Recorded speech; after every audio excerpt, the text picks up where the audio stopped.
Can't be done. Welcome everyone to today's podcast. My name's Paul. I'm a very happy member of Cocaine Anonymous and I live in Scotland. I'm really pleased to be joined by Anthony. Yes, hi everybody. My name's Anthony. I'm a grateful recovered drug addict and a grateful member of Cocaine Anonymous. Wonderful. So thanks for tuning in to today's podcast. We're going to be discussing alcoholism, addiction and the ABCs. So without further ado, Anthony, we've got the medical view on AA. Now, obviously in CA, we use a book called Alcoholics Anonymous, and we often call it the big book. And this is on page 569 of that weighted tome.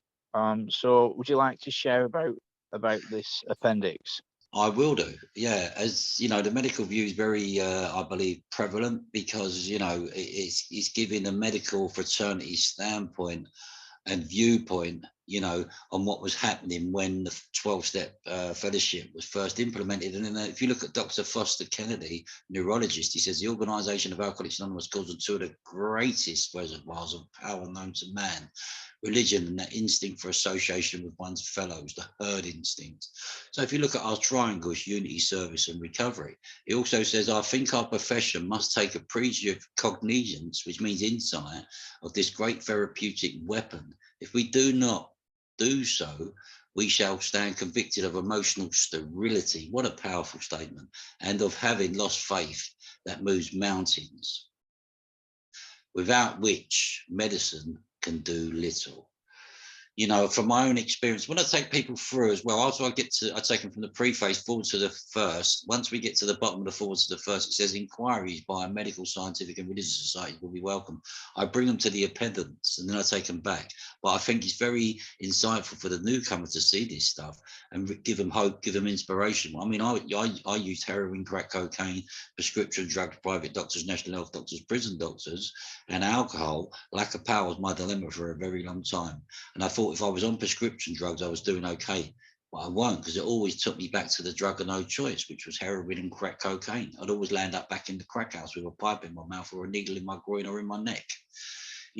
So what he's saying, if you look at what Dr. G. Kirby Collier says, he says, I've felt that AA is a group unto themselves and their best results can be had under their own guidance. As a result of their philosophy, any therapeutic philosophic procedure which can prove a recovery rate of 50 to 60% must merit our consideration. And then you got Harry Thibault, who is a psychiatrist. He worked with the early AAs. This guy was very big on the ego, and he realized that a kernel of wheat must die before it can grow. And he realized that the steps were the deflation of the ego. So the book talks about being beaten into a state of reasonableness, and if any of you can identify if you're still in active addiction or when you first come in, that desperation of a drowning man, the flimsy reed and the powerful loving hand of God, which is on the page 28 of our basic text of Alcoholics Anonymous. If you look at what he says, Harry Thibault says, as a psychiatrist, I've thought a great deal about our relationship of my speciality to AA. And I've come to the conclusion that our particular function can very often lie in preparing the way for the patient to accept any sort of treatment or outside help. I now conceive the psychiatrist's job to be the task of breaking down the patient's inner resistance. Because, as we know, the first step tells us we got the first step of the first step, we got to fully concede. It's about a full surrender, and it says, inside him will any inner resistance, so that which is inside him will flower, because as we know, it's about spiritual progress rather than spiritual perfection. But what we want to be doing is we're working the steps. We trust God, we clean house, and we help others. So we hurt, we heal, and we help. And this medical view is very pertinent, I believe. There's also in this appendices, there's some good information. You've got the long form of tradition, spiritual experience, the medical view, the Lasker Award. You've got the religious view as well. And you've also got a couple of other chapters. So when this was pointed out to me, it made me see it from their perspective as well, because we've got PI, we've got HNI as well in our fellowship, and from the medical fraternities, viewpoint, it was good to realize, because I found out that alcohol, heroin, crack cocaine, and prescription drugs, private doctors, national health doctors, and prison doctors was just a part of the symptom. I had to get down to causes and conditions. And this is the A, B's, and C's of, we got the addiction, which is the problem, in a general way, what it used to be like. And what happened, the A, B's, and C's, I can't, you can, I'm going to let you. And I think I'll just come in there. If you're listening to this podcast and you have a problem with drug addiction, 12-step recovery is a wonderful solution. The fellowship of Cocaine Anonymous works really, really good. You'll encounter lots of men and women that have got clean and are staying clean one day at a time and are on the path of long-term sobriety. So my suggestion would be come along to a meeting. If you've any comments or questions, put them in the chat beneath. Me and Anthony will try and answer them. So there's going to be meeting information available as well. There's lots of CA meetings, and this book, particularly the first 164 pages and the appendixes, as Anthony's astutely mentioned, are very useful when it comes to having a spiritual awakening, having a psychic change, having a change of perceptions in relation to life and addiction. And step one is the foundational step. Now, this channel that you're on here, there are 15 other podcasts on this channel, one on each of the 12 steps, one on sponsorship, one on the spiritual malady, the problem and the solution, and one that's an introduction to CA, the program, the steps, and the fellowship. So this podcast is to complement those other 15. So if you've not listened to those, please try and listen to those. I really like this, Anthony, and I think it's really important to understand the professional view. And I like what it says there, that last bit where it mentions Tybout, that he perceives the psychiatrist's job to be the task of breaking down the patient's inner resistance, so that which is inside him or her will flower as under the activity of the AA program, CA program. And that's very interesting. And I know you and I have worked with many men, Anthony, to try and help them through this process, these steps, this new way to live. And so it's a very, very wonderful portion of the book. It says there, AA are not crusaders nor a temperance society. They know they must never drink. And I know that in a moment, we're going to go to the doctor's opinion. This what we're reading here is at the back, almost at the very back of the big book, the book called Alcoholics Anonymous. And we're about to go in a moment or two to the doctor's opinion, which is at the very front of the book. So it's very interesting, Anthony, that professional medical opinion encompasses the content of the other 560 pages or so, is it not? I wholeheartedly agree. Of course it is. So if you look at what he says there, Dr. W. Brewer, broadcasting under the auspices of the American Medical Association in 1946, he says a little bit further down in the paragraph, he says, like you touched on there, Alcoholics Anonymous are no crusaders, not a temperance society. They know that they must never drink. They help others with similar problems. In this atmosphere, the alcoholic often overcomes his excessive concentration upon himself, learning to depend upon a higher power and absorb himself in his work with other alcoholics. He remains sober day by day. The days add up into weeks and the weeks into months and years. And if you look at Bill W. and Bob when it first started, I mean, Bob, he helped over 6,000 people in the 15 men and women in the 15-year period he was sober. Right, and this is what we do here. Once we start going through this process, I turned up broken, and it's quite common. The common problem, the common solution. This is a program of spiritual principles and action.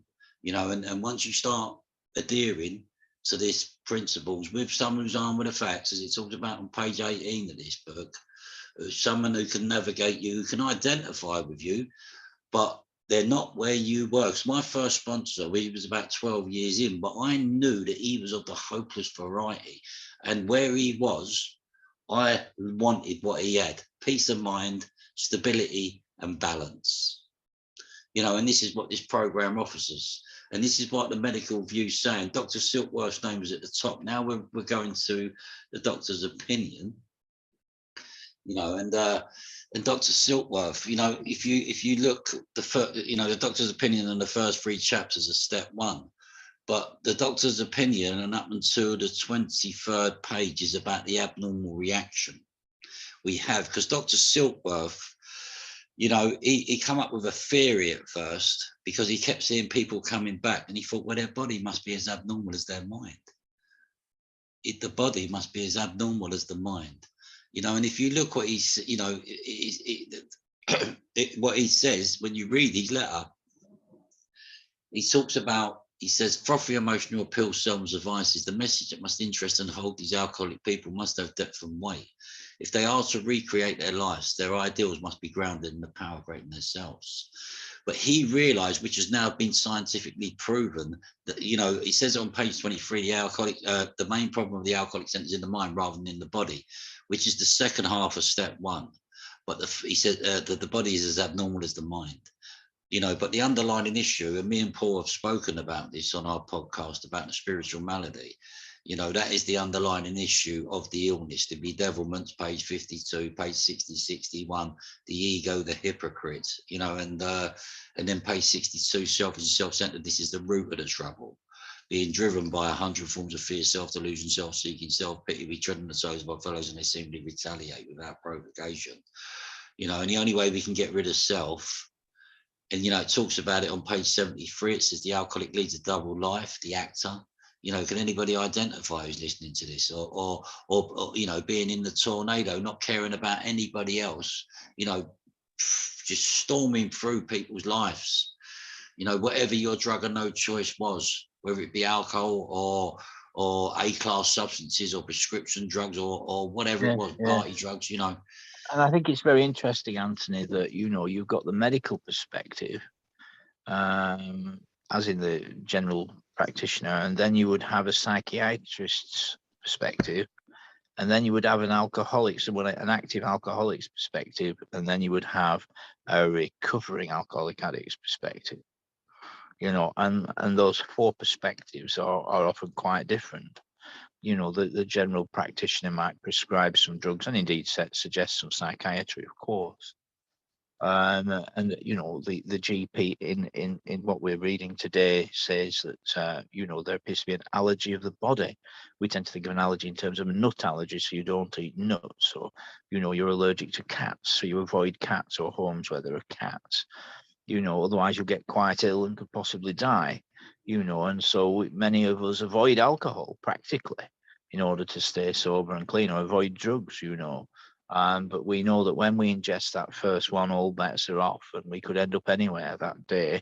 And indeed, we could be using every day for the next 6 months or year, or may never quit again. So in that sense, we are allergic. It's like the disease model, I still come across persons in recovery that don't agree with the disease model. They say it's an illness of the mind.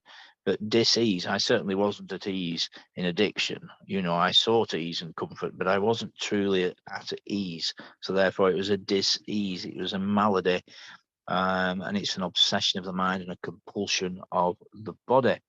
And so there's some great portions of the writings here, and it talks about getting some clarity and serenity. And I think the nub of things, Anthony, is step 1.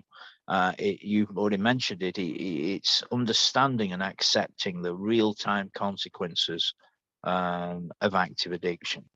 Many alcoholic addicts who I work with, Anthony, they're quite clear of their powerlessness vis-a-vis when they're in that cycle of living to use, using to live, ways and means to get more, the obsession to keep using. And for many of us, it starts off of a weekend. The weekend becomes Sunday and Friday, and then it becomes Monday and Thursday, and then you just fill in the Tuesday and the Wednesday. It's the evenings, it's the early evenings, it's the late afternoons, it's the lunch times, and then the mornings. And before we know it, we're using to live and living to use round the clock, 7 days a week, and then we're in real trouble. So what's on offer in Cocaine Anonymous is a complete solution to this malady, the disease of addiction. And it's very interesting, Anthony, is it not, that the doctor refers to it as an allergy? And elsewhere in the pages coming ahead that we're about to turn to, he mentions how, from the doctor's perspective, they simply had to stop drinking and follow a few moral rules. I think that passage is there. And that's very interesting. It's a very stoic British perspective, or in this case, American perspective. Oh, they just stopped drinking and followed some moral rules. And that would be the stark perspective today of many GPs, would it not? Because they wouldn't attribute a great deal to the spiritual element, but psychiatrists more so, but in very stark medical terms rather than the flowery language that we often like to use. We read elsewhere in this book of entering into a fourth dimension of existence, don't we? Walking through an archway to freedom, a bridge to normal living. What do you think? Well, from a medical perspective, Silkworth was a medical director. He was a top physician in the fraternity in that area. He wasn't just a GP. And basically, there was, you touched on the disease concept. It's a separation. That's where the lack of power comes in. There's no power. So the only way they realized from, there's psychologists, psychiatrists, neurologists, there was viewpoints coming from, different typologies. And from that typology, a solution come up, but they realized there's only one thing for a chemical problem, and that's a spiritual solution. Right. So what we do, the act of providence comes in. Right. So we were drove here by circumstance, not by virtue. There was a separation. That you look at the jaywalker in more about alcoholism. So it's about, because everybody's 8 billion people on this planet. You've heard me say this many a times, and I think you reiterate and paraphrase on this planet, and they all suffer with pride and ego. How many? You say 8 million. I think there's about 8,000. No, I said 8 billion. Oh, billion. Carry on. Okay, because I always check the statistics of the population of the planet myself, as it happens.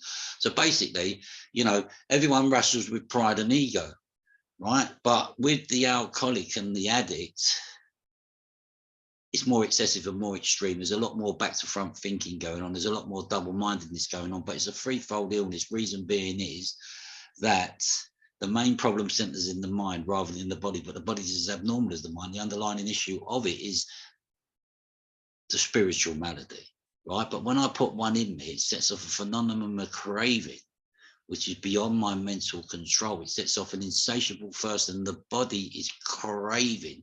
I'm driven, and I'm on a spree. I don't know when the spree is going to stop, whether it's going to be a day, a week, a month, a year. In my case, it was over 35 years. Yeah. So I needed to get connected to some power.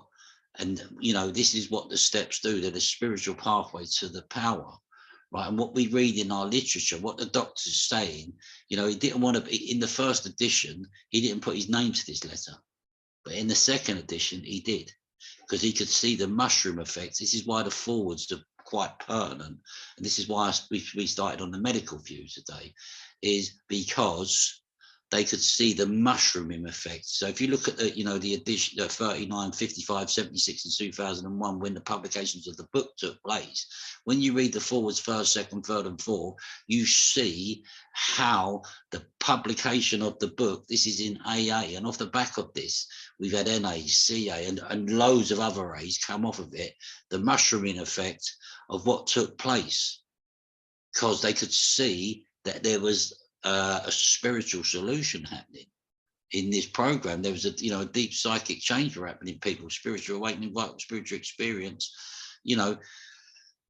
and if you look at page, I know we're looking at the book today, and you look at what the doctor says. He gives 2 examples in this book of people, a guy that he knew who was just an absolute wreck, a trembling man of despair. He says, and he says that he see him a year later and he hardly recognized him. And then he give another example of a man in a barn who was just about to kill himself. They weren't going to call this moral psychology because they realized that the moral compass was screwed with, and there was a separation, disease, illness, if you like, the pride and the ego, the enemy, because it says alcohol is just a part of the symptom. We had to get down to the causes and conditions. It's the fact-finding, fact-facing process. But looking at step 1, the insanity of repeating the same mistake over and over again, the Albert Einstein quote, and expecting a different result, this is where the lack of power comes in. So it's just like the jaywalker. If you put this illustration to alcohol, if you put this illustration to alcohol or drug addiction, it's one of the best illustrations you'll ever read. Yeah, and just for our listeners, I'm aware we're mentioning lots of things, Anthony, that listeners might not know what on earth we're talking about. So when you're talking about, I've got a couple of minutes to share ready just now, but what page would that be on, Anthony, of the big book about the jaywalker? It would be in the chapter of more about alcoholism, and I think it's either the 4th or 5th page into the chapter. Splendid. So more about alcoholism, the 4th or 5th page. Thank you. Yeah. So causes and conditions.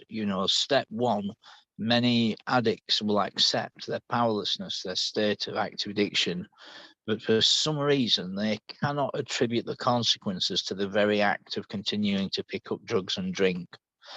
And that, for me, is the nub of step one. When I recognize, Anthony, that all these consequences that have happened are as a direct result of my using and drinking, that empowers me. That terrible news empowers me, Anthony. And it's the paradox of step one. The honest recognition of powerlessness, consequences, unmanageability empowers me. To come into step two, where I have faith and trust that recovery, sobriety can work for me, that this process can work, that I too can get free and stay free from active addiction. Now, you mentioned causes and conditions, and that's very, very important, and I think that step one being the first inventory of the steps largely being a process of stock taking of self and the realities. And for many people, Anthony, it's the first time they've taken inventory, taken stock properly of their life and put pen to paper. It's a very transformative process. So I'd heartily recommend getting a sponsor and getting into the 12 steps of CA to any of our listeners. And what I wanted to say is this, the solution is all various, really. It involves listening in meetings. It involves taking a sponsor's suggestions. It involves reading this literature daily. And we also use a book called The 12 Steps and 12 Traditions, a very, very good book. We also use books called Hope, Faith and Courage. There's one called The Quiet Peace. And there is a plethora of other great books, Drop the Rock, The Ripple Effect. There is lots and lots of really good recovery books available. In fact, never more so than today. So there's so much knowledge and information available, Anthony. And, I think as well, it's important to mention, that the power of the fellowship is the power of identification, both positive and negative. But as I've already said, the irony of particularly steps 1 and 2 is the negative becomes a positive because it's empowering. The truth sets men free. And when we truthfully look at the realities of using in step 1, we become empowered to see this process can work, particularly when we hear the report of faith in other men and women that have got clean and stayed clean and are reasonably content in life through this 12-step process. And that's the power of identification in the meetings. We relate to people's using. They might have used different substances in different quantities, in different ways, but the feelings and the hopelessness of active addiction were the same. And although people might pray different prayers, they might attend different meetings, they might do different things in their personal program of action, there are also tremendous similarities. Most people you come across in 12-step meetings will have thoroughly worked and honestly, fearlessly wrote these 12 steps as well. And so that's the power of the fellowship. And of course, there's a lot of support outside of the meetings too, isn't there, Anthony? Oh, yeah. Absolutely. Well, you see from where we actually started to talk this morning on the medical view and what it talks about religion and the herd instinct and the power, 2 greatest powers known to man, and basically that's, so you look at the A, B's and C's on page 60 of the book. It says that we were alcoholic and could not manage our own lives. That's step 1. Step 2, B, that probably no human power could have relieved us of our alcoholism or drug addiction. 3, that God could and would if he was sought. That's step 3. That's the A, B's and C's. Right, and that's how they used to qualify people. They'd get them down to do a step 3 prayer, and then they'd be going straight into their inventory. It's called the 5%, the Clarence Schneider way. Or today you've got Larry P in AA, you've got Cameron F in CA. They take people through the steps in 4 to 6 hours so they can access power, right? But the thing is, if you go back to page 13 and see what Bill says there, he says, I humbly offered myself to God as I then understood him, to do with me as he would. I placed myself unreservedly under his care and direction. Now, the steps are all contained in this passage. It says, I admitted for the first time on myself, I was nothing. Now, step 1, without him, I was lost. I ruefully faced my sins, became willing to have a newfound friend, take them away root and branch. I have not had a drink since. Then he goes on to say, step 1, 2, and 3 are in the first passage. He said, my schoolmates fully acquainted with my problems and deficiencies. We made the list of people with her, and towards whom I resentment, I expressed my entire willingness to approach these individuals, admit my wrong. Never was I to be critical of them. I was to write all such matters to my utmost my ability. That's 4 to 9. It says I was to test my thinking to my good conscience, my new God consciousness within. Common sense would thus become uncommon sense. I was to sit quietly when in doubt, asking for direction and strength to meet my problems as he would have me. Never was I to pray for myself, except as my request bore my usefulness to others. Then only might I expect to receive, but that would be in great measure. That's 10, 11, and 12. Right. So the content of the book is, the first 164 pages is 42 personal stories as well, which are great. So it starts in the preface, forwards, first, second, third, and fourth. Then it goes into the doctor's opinion, and the first 3 chapters is step 1. We agnostics, which is chapter 4, is step 2. Chapter 5 is step 3 and 4. Chapter 6 is 5 to 11, and chapter 7 is step 12. Then you've got 3 chapters after that to the 164 pages, and then you've got 42 personal stories, and then at the back you've got the appendices, right? So there's solution all over this book. And then we got, as Paul was saying, we got our beautiful 12 in CA. We've got the quiet peace as well, and there's other literature, So, and the literature cannot be watered down. So there is, all you need to do is get someone, if anybody new or anybody back from a relapse or anybody who might be drifting listening to this podcast on YouTube, all you need to do is get someone that's armed with the facts who can navigate you through this literature.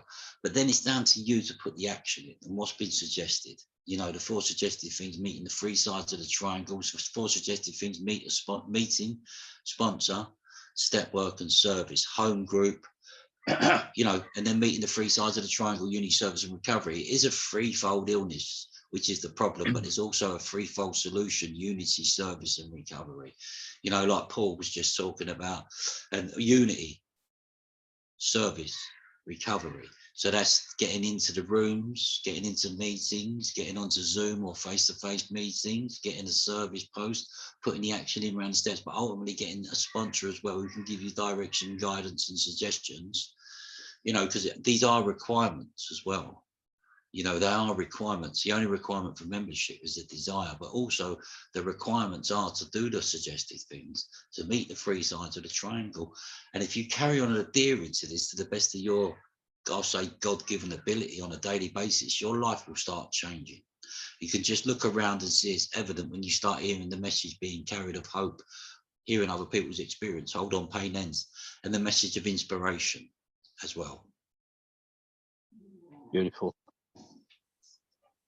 So we suggest coming along to meetings, getting some literature, and practicing this program of action. And that's the beautiful thing, Anthony, isn't it? We find ways to develop the program of action into ordinary living. So rather than, well, I do this CA stuff now, it becomes a way of life: surrender, honesty, acceptance, faith and trust, connection, honest sharing, step work. And it becomes a pleasure. It doesn't become a chore. These are very simple things, you know, and I hear people sharing meetings, Anthony, look, what they do takes less than an hour a day, and the fruit and the benefit of it is a completely transformed life, not just for them, but for their families. And, you know, the freedom and the joy and the peace for others that comes through someone finding recovery, finding abstinence, finding a spiritual program of action. You can't measure these things, you know. Now, we haven't mentioned much about God, about the Creator, about a higher power thus far. And, you know, I think that's something that we can, well, certainly I'd like to mention for a few moments, you know. I mean, most right-minded people accept there has to be a creator, but you don't have to accept there's a creator to have recovery. I know people with decades clean who don't believe that there's a creator, and they're lovely folk, you know. So anybody can find recovery. This program is available to anybody. You know, CA is not affiliated with any religion, any politics, anything. There's nothing to sign, nothing to pay, and no promises to make to anybody. You know, we found a way out of active addiction. We are here and we are free. You know, we altruistically try to carry a message. We don't try and fix alcoholic addicts. We simply try to carry a message of hope, faith, and courage, wherein people can hear the report of faith that recovery works, as it were, and become convinced that they too can get free and stay free and have a better future. So I would say the ABCs, you know, what happens is, you know, that God could and would if he was sought. One, we're convinced we're alcoholics. Two, that no human power could relieve us of our alcoholism. And three, that God could and would if he was sought. So daily we suit up, show up, and we connect with our higher power. We connect with God, and we receive that power and wisdom that we lacked. And we ask for strength to remain sober and to do the next right thing. You know, and slowly but surely the change happens, Anthony, and other areas of life are often affected. We no longer stay up till 2, 3, 4, 5 in the morning. We no longer overeat. We no longer obsessively practice sex or eating or exercise or TV or sports watching. We get a bit of balance, that which we lacked in active addiction, Anthony. That's part of the miracle that happens. It's a bridge to normal living. What do you think? I agree.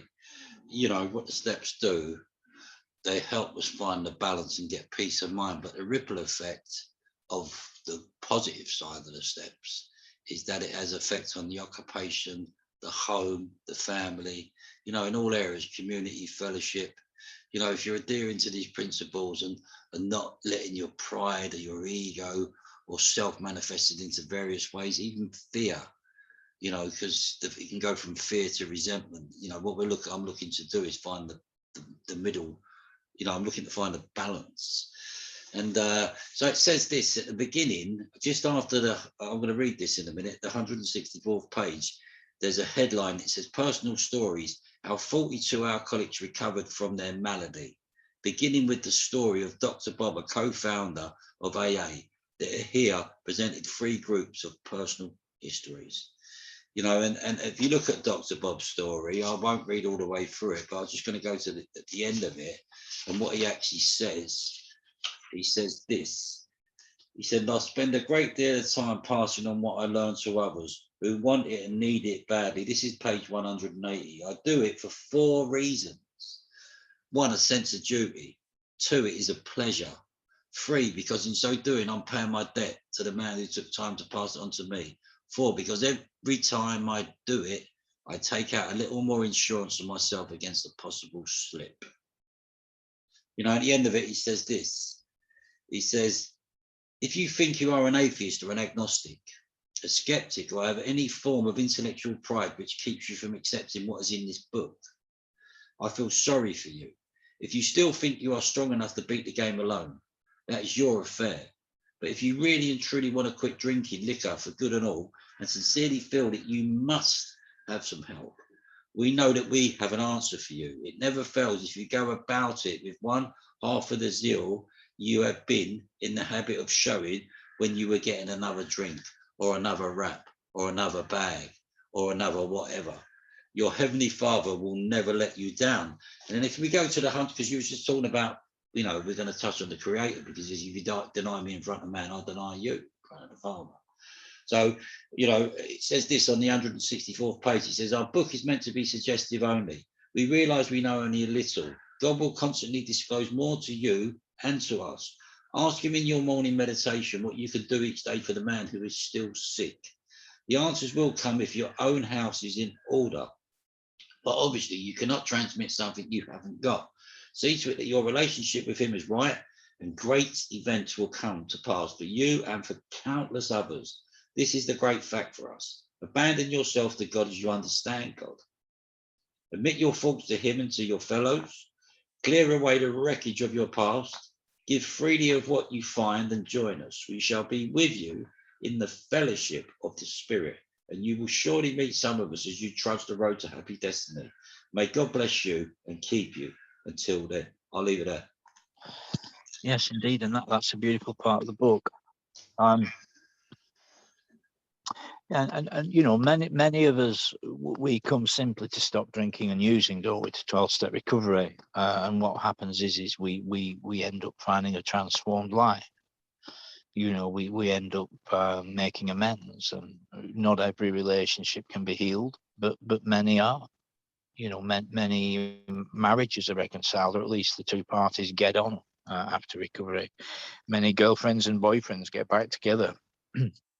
Many mothers and fathers are reconciled with their sons or daughters, and vice versa. Many parents get their children back that have had them taken into custody. Many people become employable. Mental health improves, physical health improves. These are the gifts of recovery. Finances improve, and that's the transformation that's on offer, isn't it, in these rooms? And for me, these are also, the ABCs of recovery. But when it comes to what is addiction, and for me, addiction is alcoholism. It's the same thing. You might be listening to this podcast, and this might be your first point of contact with 12-step recovery. Addiction is alcoholism. It centers in the mind and the thinking. It's the obsessive thinking to keep on using, regardless of the consequences.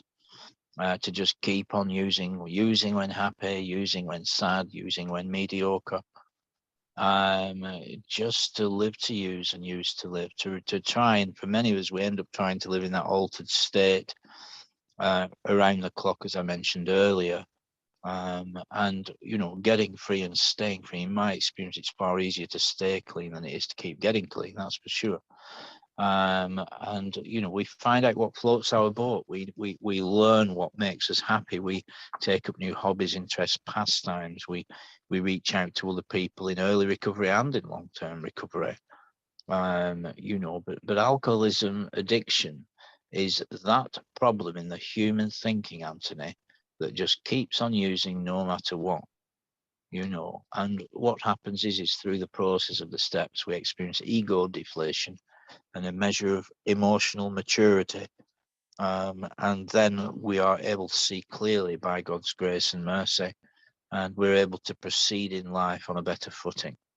And I just think it's one of the best shows on earth, to see these miracles happen, and to come along to meetings and experience the fellowship and camaraderie that's in the rooms. Particularly now with the proliferation of Zoom meetings, you can go on a meeting any time of the day, and see real people and hear real people like yourself that have got free and are staying free, and life has improved. And I think as well to continue in the fellowship and in the process, Anthony. It says right there in that second paragraph that many people, if they're able to drink or use like a gentleman, our hats are off to them. And many people deep down think that one day they'll be able to manage their drinking. And indeed, many people come to the rooms thinking, that perhaps one day they'll be able to control their drinking and using. And we have to be fully conceded to our innermost self, Anthony, that we're alcoholic addicts, don't we? We have to be clear about alcoholism and clear about the allergy of the body, the obsession of the mind. And when we come back to meetings, not only do we learn how we can stay clean and deal with feelings and keep an eye on our behavior and our speech, which can be early indicators of a potential relapse, a potential choosing to use again. We also realize that we can be happy without mood and mind altering substances. Yeah, good point. I mean, it talks about it's a great obsession of every abnormal in the vision for you, but it talks about, you just touching on more about alcoholism here, but it talks about terror, frustration, bewilderment, and despair. The four horsemen of terror, bewilderment, frustration, and despair. So I believe every human being on the planet, right, whether it be an alcoholic, a drug addict, or whatever type of addict, wakes up in the mundane, and I believe that we're living in a fallen world. So, the emotional deformity, the emotional immaturity happens through the addiction, right? Because, you hear it in the room, you hear people talking about it, about that emotional immaturity. But through going through the steps, it's a development of spiritual maturity, right?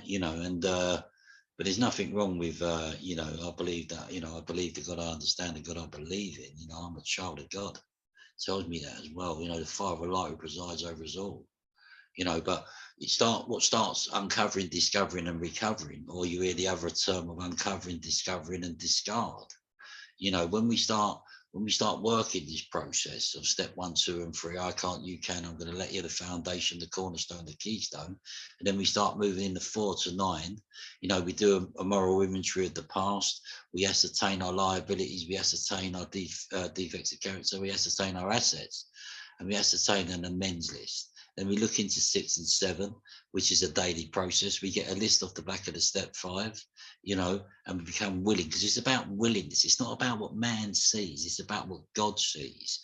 In step 9, we get out and make direct amends. And, I apologize for anybody, but I'm not going to ever shy away from talking about God, and it's about the willingness, because God knows the desires of everybody's heart.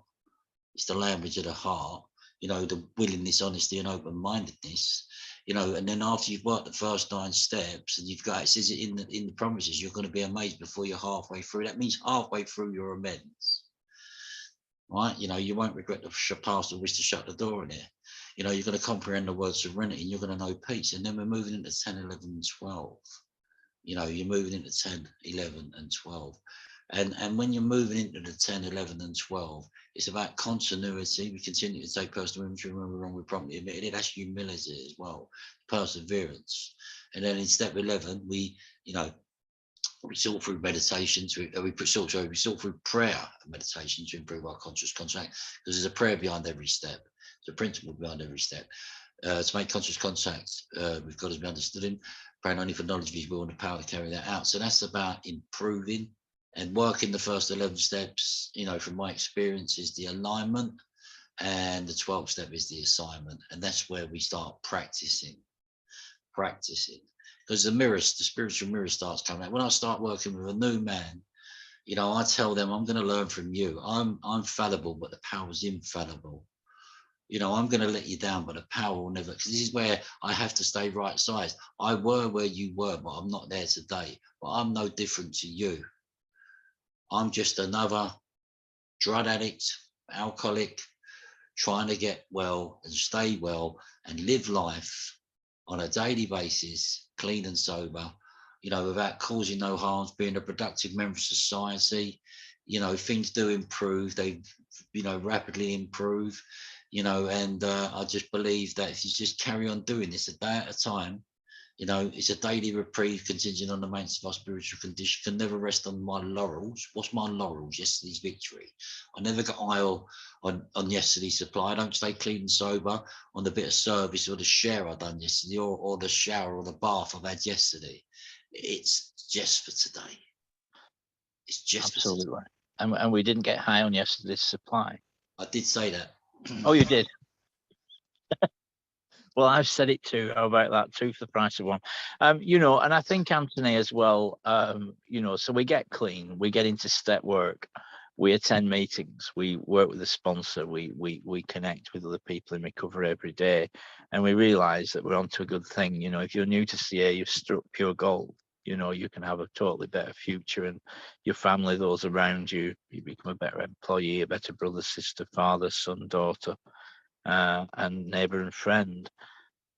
It's a complete transformation that's on offer, isn't it, Anthony? And I just really wanted to share about, I'd suggest, really heartily recommend checking out the other podcasts on this channel, particularly Step 10 about we continue to take personal inventory, and when we were wrong, we promptly admitted it. And spot check inventory is very, very good. What's my motives here? What's the other person's motives? What would God want in this situation, Anthony? Spot check inventory, prayer. Grant me wisdom, grant me strength, grant me understanding anywhere, washing up, driving, sitting down, going to sleep, waking up, in the shower. Prayer, prayer, prayer. Just asking simply for strength and wisdom. And then the other type of inventory is nightly inventory of an evening. Was I resentful? Did I upset anyone? Have I helped someone today? Have I done God's will today? Was I kind today? Was I loving? Was I prayerful? Did I read my spiritual literature today? Did I encourage someone today? What could I have done better today? Nightly inventory. And then mini inventory, perhaps every few weeks, if things crop up regularly in the nightly inventory, I'll do a mini inventory, Anthony, which is a little bit like a steps 1, 4, and 8, but on one sheet. So it's one sheet where I can put powerlessness, unmanageability, consequences, resentments, fears, and harms, and any amends I owe. I can put them all on one sheet. That's a mini inventory, column inventory. And I'll put the circumstance, the feeling, the resentment, the person, how it made them feel, how I feel. What's the solution? How ought I to have been? What can I do? What amends can I make? A mini inventory. These things are very, very powerful things, Anthony. And, I think it's a wonderful thing a great privilege to be in the rooms of CA and to listen to all these things. And, we do grow thereby, the report of faith that recovery works, we grow as a result of listening to these messages. We flourish in the rooms of CA, don't we? We change. And, I think it's all with a view to keeping a pure heart. Many of us come in thoroughly deluded in the darkness, bedeviled, confused, beaten, battered, disgusted, and not to be trusted. And the transformation happens as we stick around, we keep coming back, we get connected with others in the fellowship, and before we know it, we're on a new footing, we're on a new path, as it were, and the transformation has begun. And I think, Anthony, the thing is, is keeping a pure heart. If I'm resentful and fearful, which means angry and confused, then I'm likely to be harmful, because hurt people. If you're listening to this and you've been hurt, you've been wounded by life circumstances, feelings, things have gone wrong, perhaps finances, relationships, careers, health, you can recover. You can recover. You can thoroughly inventory all this stuff and have a better future. So be encouraged, be inspired, check out the other podcasts, get yourself to a CA meeting. And we're going to wrap this one up. But before we do, we're going to have another minute each, Anthony. So I'd invite you back in. Yeah, just for a quick recap. So what we've been touching on this morning, we've touched on the medical view, and then we've kind of gone into the book and we've gone through the steps. And once you've worked the first 9 steps, you're a spiritual being having a human experience, because you're kind of, for me, it's the same as me. I'm no different to you. My spirit was quenching. If I don't work this program, it can still fall asleep. If I quench it with pride, with ego, with lust, with greed, with gluttony, with sloth, with self. You know, I can, because you know, to let the spirit in, it's not my will, thy will be done. But in step 10, it is about spotting, it's about watching, it's pausing and turning it over in the moment, taking thoughts captive. Not my will, thy will be done. How best can I serve thee? Open the eyes of my heart, open my ears, open my mouth, open my eyes. Help me to see people as you see them. And, you know, in step in that's the spot. And then, you know, it says, look for where we're resentful, selfish, dishonest, or afraid. Do I owe an apology? Have I kept something to self? You know, was I kind and loving towards all? There's 7 question marks in that part of the book. That includes yourself. What could I have done better? You know, was I thinking of self? Was I thinking of others? Was I thinking of the mainstream? I don't slip into remorse, worry, or morbid reflection, because that would diminish my usefulness to others. You know, and then I pray for forgiveness and the correct measures to take. You know, and you know, and like Paul was talking about, doing a mini inventory process as well, because there might be some unresolved stuff that you're not even aware of. Because the cunning, baffling feature of this illness, it derives from shame and guilt, and from that stems low self-worth, low self-esteem. You know, denial is the cunning, baffling feature. There's a story in the book in 328. It's called "Crossing the River of Denial." And I heard someone talk about this, and you know, about the distorted personality, the distorted ego, the predisposition. From that manifests the selfish and self-centered fear, and from that manifests. But the leader of the possession, as it talks about in our beautiful book, the 12 and 12, is pride. Is the leader of the possession. This is all about humility. The steps of the deflation of the ego.